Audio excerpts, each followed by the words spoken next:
Tennessee quarterback commit George MacIntyre is a newly minted 5-star. The On300 rankings are out there, and why Tennessee is going to have the highest recruiting finish under Josh Heupel during his tenure. That and a whole lot more. It's your Tuesday Locked On Vols.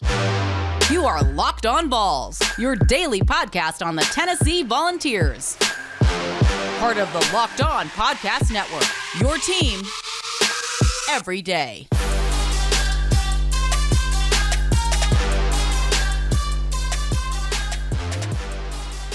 Hey, good Tuesday morning, everybody. Welcome to Locked On Vols. I am Eric Kane. So happy to have you guys here today. Got a lot to get into. Don't want to waste a whole lot of time, but do want to introduce myself. If you're new to the show, welcome. Pull up a chair, stay a while, and tell your friends as well. This is the podcast to learn everything going on with what's happening with Tennessee right now. It's a newsworthy podcast. I get some takes as well. We have a whole lot of fun. It is Locked On Vols, and today it's presented by our friends over at FanDuel, where you can make every moment more at FanDuelSportsbook.com. Today we're going to check out the latest On300 rankings. Check out where quarterback George MacIntyre, quarterback commit George MacIntyre, falls in the On300s. What other Tennessee commits join him in the On300 over at On3 Sports.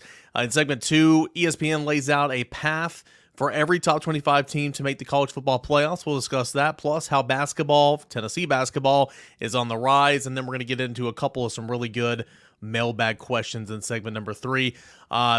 Free download. It's a free watch, a free subscription, anywhere you get your podcast on the Locked On Vols YouTube channel, and by downloading us wherever you get your podcast. That is how we help the show grow.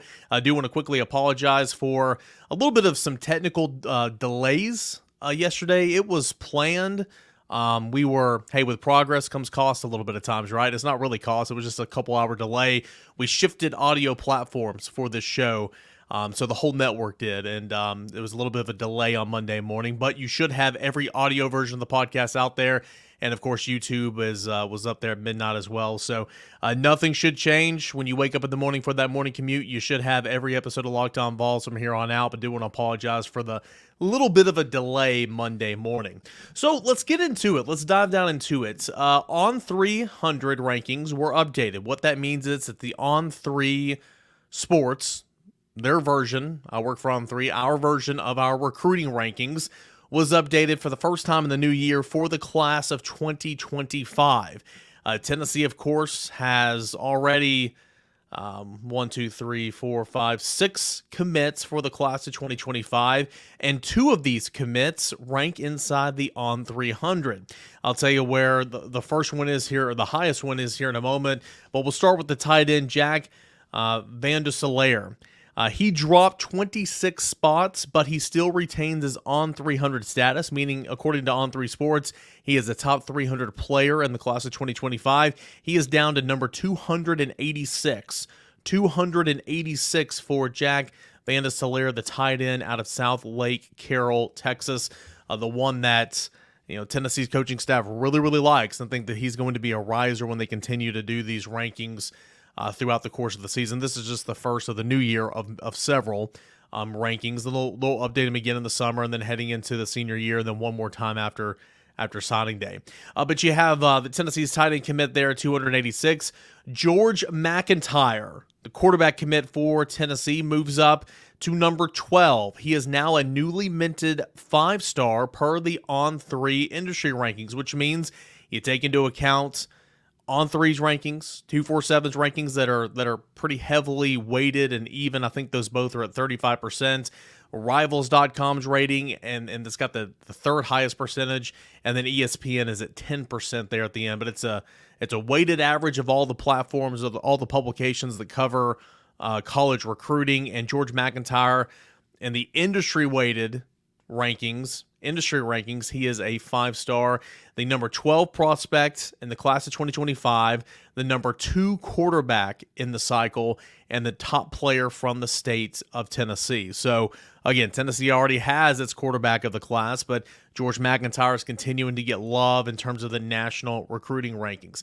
If you go over to volquest.com, you will see Matt Ray did a nice job of kind of breaking down where Tennessee's commits are, and right now only 2 commits for the class of 2025 are inside the On300, but Tennessee is in on a ton of targets that are ranked inside the On300. All right. We talked about casting a wider net all the time. And real quick before I forget, I want to give some shout outs to LinkedIn Jobs for making this recruiting coverage possible here on Locked On Vols. Again, LinkedIn Jobs. You can go post your job for free over at LinkedIn Jobs. Terms and conditions do apply. They do a fantastic job, and really, really do appreciate them for helping us out covering recruiting here on the show. But Tennessee is in for just a ton of prospects that are in the the top 300. Talk about, again, casting a wider net, and how I think at times, especially on the offensive line, the staff didn't cast as wide of a net. Now you still gotta win your share of guys and get commitments, of course. But you look at the offensive line. David Sanders is one of the top offensive tackles in the country. He moved down 2 spots from number 5 to number 7 overall, but still a top 10 player in the cycle. Number 2 offensive tackle, Tennessee is very much in it with David Sanders. Kansas offensive tackle Andrew Babaloa, who was recently in Knoxville, moved up 6 spots to number 15 overall in the cycle. Josh Petty, another offensive tackle that Tennessee is involved with, he dropped 22 spots down to number 33. Jalen Matthews, who was recently on campus in the month of January, he moved up 11 spots to number 75 overall. And then Juan Gaston is the other offensive tackle name that you're probably hearing that Tennessee's involved with. He dropped 52 spots, but still at number 179 overall. So firmly entrenched in the On300. So, Tennessee would like to get 2 of those guys. Guys that Tennessee's heavily involved with: David Sanders, Andrew Babaloa, Josh Petty, Jalen Matthews, Juan Gaston. That's 5 guys. Can you get 2 of those 5? We'll see. And we'll see how this class kind of evolves and the targets on the offensive line as the year kind of goes along. Look at the defensive line. Tennessee's in it with a number of guys as well. Edge Isaiah Gibson moved up to number 24 overall. He was previously number 212, so he made a huge jump in the latest On300 rankings. Nathaniel Marshall dropped 16 spots down to number 46 overall. Marion Dye, who's going to be taking an official visit to Tennessee in June, he was not ranked, and now he's ranked at number 47. So again, a lot of movement for some of these guys in the first rankings of the new year. Christian Garrett, number 61, Damian Shanklin, number 107, Trajan Odom, 120, and so on and so forth. Look at the receivers, some high-profile receivers that Tennessee is very much in on. Khalib Lockett up to number 13 overall. Caleb Cunningham, number 20. Jamie French, number 41 overall. Rodarius Jackson is ranked 92nd overall, and I'm sure he was unranked to kind of begin this cycle. Cameron Sparks is ranked number 251 from Baylor School. Tennessee, a high priority on keeping him in state. Those are some of the receivers that Tennessee's in on. In the secondary, you got Shamari Earls, who's up to number 62. Cornerback Chris Ewald, who's at number 181. Darius Dixon, number 207. And Trey Harris, just inside the On300 to number 298. A couple other ones I'll mention, then we'll get into a bigger discussion. Trey McNutt at the safety position, number 74. Jordan Young, number 29 overall. Jonte Gilbert, 175. Linebacker Ty Jackson, number 16th overall, top linebacker in the class, and Tennessee's in on him. Tarvis Alford at number 78. Jaden Harmon at 209, and Nasir Wyatt at 168. And then one other running back. Of course, Tennessee already has a running back commit in Justin Baker from Buford that's committed in this class, a 3-star. But another running back that moved up in the On300 rankings is Jordan Davidson at 244 and Donovan Johnson at 229. So, again, Matthew Ray over at VolQuest.com does a nice job of breaking down these names and many, many more by position that Tennessee's in on in the first updated rankings of the On300 for the new year and, of course, for the class of 2025. I think one thing is certain here. Tennessee casting that wider net. The board is bigger for Tennessee really this cycle than it has been in previous cycles. And that's good because when you go all in and you miss out on a prospect, which you will in recruiting, you've got to have capable backup plans. You got to have a 1B option to that 1A and treat that 1B like he's the 1A option the entire time. I feel like that's where Tennessee at times has been lacking. Most notably on the offensive line a couple of cycles ago when you missed out on just a number of guys, and you were able to get Sham Umarov in your class, but you missed out on 3 others for sure. Tennessee, I think, has a chance because of the wider net to finish the class of 2025 when it's all said and done, a year from now, with the highest team ranking of the Josh Heupel era. So far, according to the On3 industry rankings, these rankings haven't been too high, and of course it takes into account when a player leaves and all that, but Josh Heupel's got a 12th highest ranking so far, and that was 2 cycles ago. And so I think because of the wider net, because of George MacIntyre, and because of more guys who I believe are going to jump in the boat over the course of the spring and then hopefully in the summer coming off official visits, I think Tennessee has a good chance under Josh Heupel and his staff to finish with its highest team recruiting ranking of the Heupel era here at Tennessee. It is great to finish 12th in the country, but when you're finished 7th in the SEC, it's kind of a problem there. It's like college baseball rankings. Tennessee is as high as number 7 in a couple of polls, but they're like number 5 in the SEC, right? And I mean, it's too early to tell in the baseball season, but my point is, it just means more. Same as recruiting as well. It just means more. All right, when we come back, I want to get into a conversation about how Tennessee can make the college football playoff field. What's that path, according to an article over at ESPN.com? We'll tell you that and more when we return right here on a Tuesday, Locked On Vols. Get buckets with your first bet over at FanDuel Sportsbook. It is America's #1 sportsbook because right now, new customers can get $150 in bonus bets with any winning $5 bet. That is $150 if your bet wins. You can bet on all your favorite NBA teams, all your favorite NBA players over at FanDuel Sportsbook with quick bets, live, same-game parlays, exclusive props, and so much more. College basketball, boy, it is heating up right now. 2 weeks to go in the regular season, then conference championship tournaments, and then, Selection Sunday and March Madness. College baseball is happening right now. You've got Major League Baseball and spring training happening right now. A chance to put some coin in your pocket on the safe, secure, easy-to-use app over at FanDuel Sportsbook. Just visit FanDuel.com/lockedon to sign up today where you can shoot your shot. FanDuel, the official sportsbook partner of the NBA. All right, welcome back into your Tuesday edition of Locked On Vols. We'll get into your mailbag edition of the show, questions in segment 3. Want to visit something over at ESPN.com that I found that's quite interesting. Tennessee's path to the college football playoffs. What does that look like? ESPN has put out kind of a path for all of its top 25 teams, and when, it's way too early rankings, they have Tennessee at number 16, as we talked about on a couple of shows last week. And this is what ESPN has to say about how Tennessee can impress the committee. Quote, with a winning record against Oklahoma, Georgia, and Alabama, and a perfect 4-0 non-conference record that includes a September 7th win against NC State at a neutral site. If the Vols are a playoff team, they shouldn't lose to Chattanooga, NC State, Kent State, or UTEP. I would agree with that. And if they do lose to NC State, which should be a respectable top 25 team, they can't afford to go 1-2 against Oklahoma, Georgia, and Bama. Tennessee has only 4 true road games this year, including Oklahoma and Georgia. If the Vols are going to earn an at-large bid, those are the kind of road wins that will help them do it. I agree. You always want to have a winning record over the big 3, the Georgias, the Alabamas, the Floridas. Well, how much longer are you going to play all those 3 consecutively in a season? We don't know that for right now. I'm pretty confident in saying Tennessee's going to play Alabama every year. But as far as Georgia and Florida, I don't know. You're going to play them in 25. You're going to play them in 2024.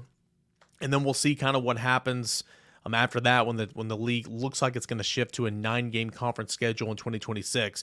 But you always want to have a winning record over the big dogs in your conference. But how to impress the committee is winning on the road. And Tennessee will have an excellent opportunity to do that when week 4 of the season, when all the national headlines that we spoke about, what's going to be about Josh Heupel going home, Josh Heupel back to Oklahoma, Josh Heupel versus Bob Stoops, and so on and so forth. You have a chance to win an important game that week, early in the season, that can really kind of give you some street cred moving forward. Yes, you want to beat Georgia, you want to beat Florida, you want to beat Alabama, but more importantly, you want to beat Alabama and Georgia because they're going to be more respected wins, most likely than a win over Florida. So we'll see what happens. And as far as NC State on a neutral site, NC State's not a bad team. It's going to be a preseason ranked top 25 team. It'll be a ranked matchup. Got better at quarterback as well and ended 2023 on a high note, winning, I believe, 5 straight. But Tennessee's roster is better, and you're playing at a neutral site. Go and take advantage of that, beat NC State, and that should be another cap, kind of another feather in your cap, if you will. So that's how to impress the committee, according to ESPN. Let's go to how the path will be different in the 12-team field. This is from ESPN.com. Quote, the Vols will still have to face Georgia in Athens on November the 16th, but they don't necessarily have to defeat the Dogs to earn a spot in the SEC title game. This is true. Unlike before, when Tennessee was stuck in the same SEC East Division, the league will now pit its top 2 teams against each other in the SEC championship game. That means Tennessee could lose to Georgia during the regular season, but still face them again in the conference title game, assuming, of course, that the Vols beat their other SEC opponents. If Tennessee doesn't win the league, it can still earn a spot in the 12-team field as one of the 7 at-large teams. Yeah, I mean, that's not breaking any news. We knew that, right? I mean, East Division, West Division of the Southeastern Conference is going away. So that early loss to Georgia isn't going to bother you. That early loss to Florida, over the course of, the history here since the SEC went to divisions in the early 90s, your season was decided in early September because Tennessee played Florida and then Tennessee played Georgia. That's not always the case anymore. Say Tennessee and Georgia are the top 2 teams. Say Tennessee loses to Georgia. You take the top 2 teams in the SEC based on winning percentages and record, and you put them into the conference title game, and that could very well be the path. But you need, again, if you're not going to win the conference, to be an at-large bid, one of the 7 in the country. And in order to do that, going back to what we spoke about in the first paragraph over here at ESPN.com, Tennessee needs to handle business in a neutral site game against a top 25 team preseason at NC State. You need a win on the road at Oklahoma, which would be a huge, huge win at the time and on the road. And then, of course, take care of your other business. If you beat Oklahoma on the road, you best darn beat Arkansas on the road as well 2 weeks later after a bye week. You win those 2 games, you better handle Florida at home. You're going to have Alabama at home on the 3rd Saturday in October as well, which last time you played Alabama at home, you won that football game, and Alabama's certainly going through a lot of changes. Still a huge roster disparity. Not a huge. Let me take that back. Alabama's roster is still good. Why? Because Nick Saban built it. But they have had some guys that leave and has left and gone to Ohio State or left and gone to this program and all that because you had a changing of the guard. And as I said on last week's show, I'm not sure Alabama is any better at one specific position compared to last year if you go up and down that depth chart. But it's still going to be a good team, and it's at home, so you need to take care of business. I like this path. I agree with this path. For Tennessee to impress the committee, to get into the college football playoff, got to have a winning record against Oklahoma, Georgia on the road, and Alabama at home. And a perfect 4-0 non-conference record that includes NC State on a neutral site. I don't think that's asking too much. It's handling business against teams you're better than, of course, especially 3 of those non-conference games, and Kent State and UTEP and Chattanooga. It's winning at a neutral site over a team that your roster is better than. And then it's coming out with a winning record over Oklahoma, Georgia, and Alabama. Say you lose to Georgia, you can beat Alabama at home and you can beat Oklahoma on the road. Do that. And Tennessee, according to this article at ESPN.com, should have a pretty firm grasp in making the college football playoff and impressing the committee and earning at least one of those 7 at-large bids. So I would agree with all that. Let me know what you think as well. Want to shift gears here real quick before we get into your mailbag edition of the show, mailbag questions, and want to hand out some praise to the Tennessee basketball team. Boy, is the Tennessee basketball team on the rise right now. Tennessee coming off a 30-plus win over Texas A&M at home over the weekend. We talked about it on Monday's show. Rick Barnes picks up career victory number 800.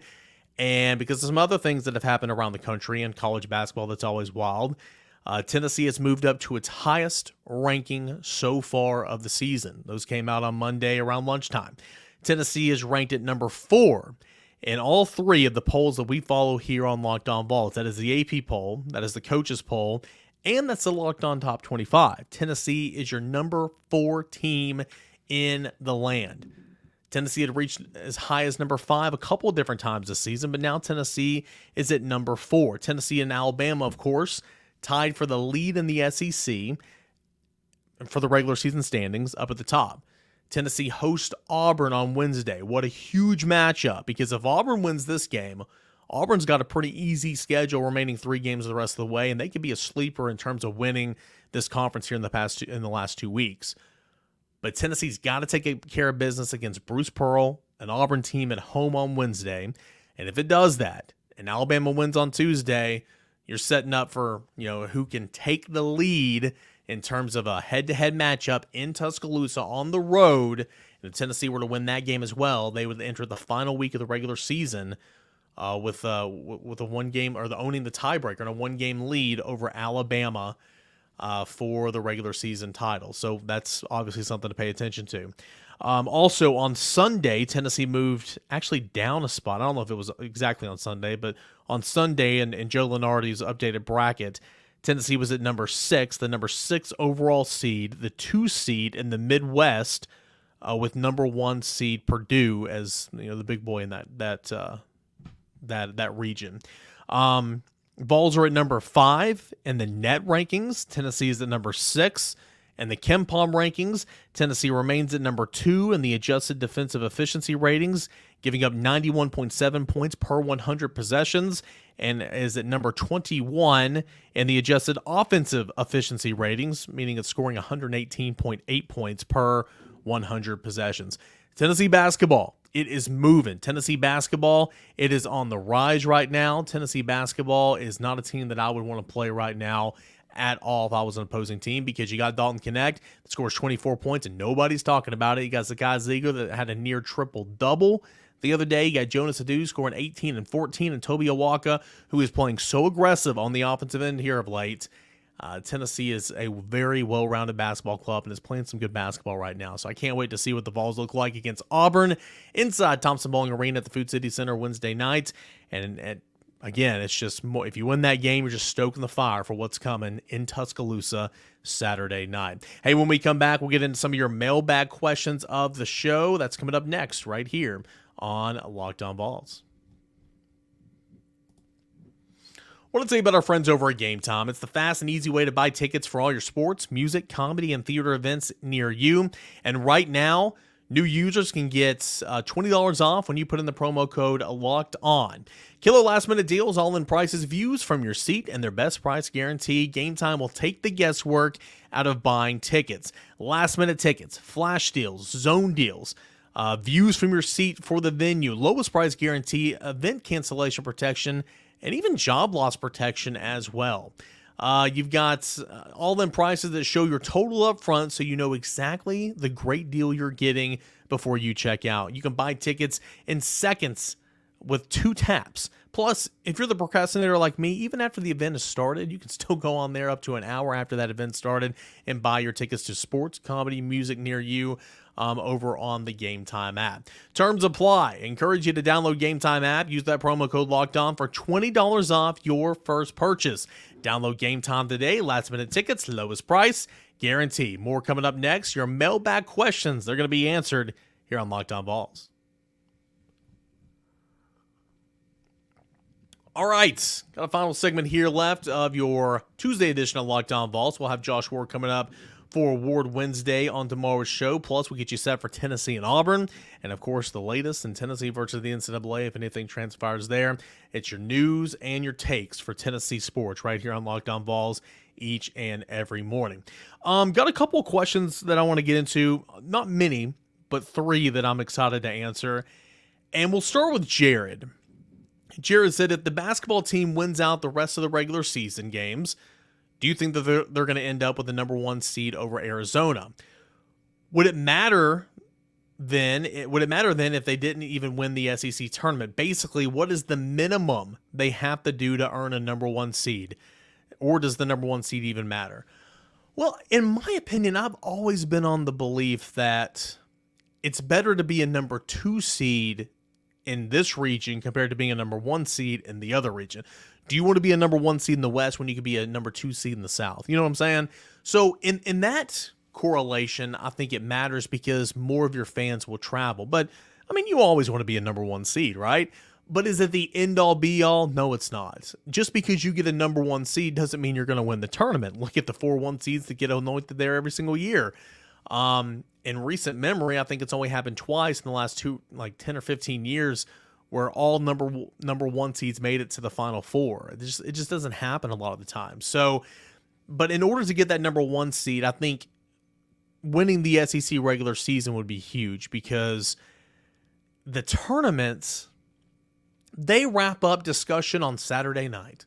It's over with. Whatever happens on Sunday of conference championship weekend doesn't matter. And it's bogus because Tennessee lost Kennedy Chandler a few years ago on a Friday night and played without him, or maybe he was maybe it was very minimal down the stretch because he turned his ankle. I do think he played the rest of the weekend, but my point is he wasn't 100%. Tennessee won the conference tournament.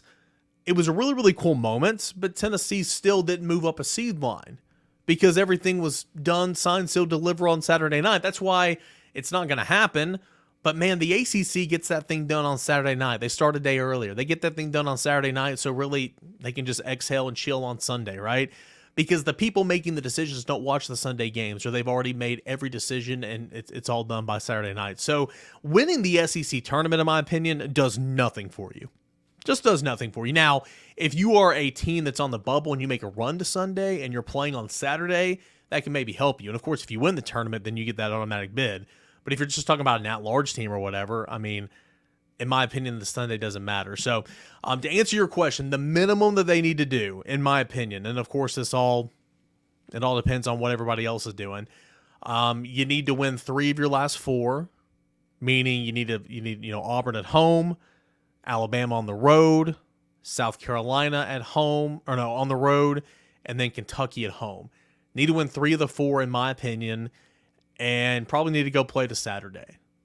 I think that with the strength of schedule, KenPom ratings, net ratings, all that and more, it'd be more than enough to get you over Arizona. But as you can tell, I really don't like how the committee is lazy and doesn't take the Sunday championship games into consideration because we've already seen it. It did not help Tennessee whatsoever a couple years ago when it won the whole thing. It's like it didn't even matter. All you did was put more miles on the tires for those players and their legs at the end of the season heading into March Madness. It's like it didn't even do anything. So that's my opinion on that. We'll see how it all plays out, Jared, but Tennessee, I think you need to start by taking it one game at a time, and you need to win 3 of these last 4, in my opinion. And maybe that's not even enough, but we'll see. We will go next to Braden. Braden has an interesting question. When was the peak of college football, in your opinion? Now, this is subjective. My answer will probably differ from your answer. In terms of all engaging, in terms of it being a 24/7 network, essentially, like look at the NFL. The NFL the last decade has worked so hard to make it a year-round sport because you have the games, then you have the combine, which is happening this weekend. You have pro days, you have Senior Bowl, you have you have the draft, you have the start of OTAs, you have minicamp, training camp, hard knocks, boom, bang, you're back in the season. They've done a great schedule releases. They've done a great job of making it kind of a year-round sport. With college football right now, that's what it is too. You got the season, transfer portal window, recruiting signing day, spring practice, transfer portal window, summer workouts, official visits in the summer, bang, boom, camp, you're playing. And with everything going on for people like me and for fans like all of us, it's never been more engaging. So I think from that aspect, plus there's some pretty good football out there right now, it's never been better than right now. If you go back to the 90s, go back to the early 2000s, the game was so different. I formations, 2 tight ends, fullbacks, H-backs, go on defense.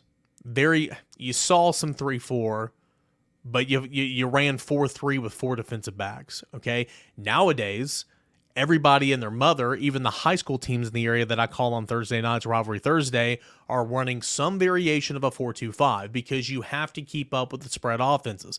Offenses now are putting 3 wide out over here, 1 wide out over here, empty backfields, doubles, twins, trays, nub sets, whatever you want to call them.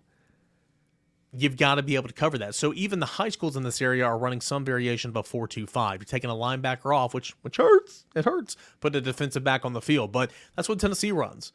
So you go back and look at some of your heroes, some of your favorite Tennessee quarterbacks, some of your favorite Tennessee, not running backs because the stats were there, but go back and look at even the 90s and early 2000s. Some of those passing stats are, hells in comparison to kind of where they are on a normal basis right now. So in all that long-winded answer, I will say right now, because it's almost year-round. It's always engaging. There's always something going on. There's so much drama. Plus, there's a whole lot of good football. I wish there was more defense. I hear you. But sex sells, and offense sells right now, and there's a whole lot of offense. It's a really good question that I could probably devote an entire show to. And if you like my little rant right there, let me know, and I'll spend a segment or maybe a show on discussing all that, because that's really, really interesting to me.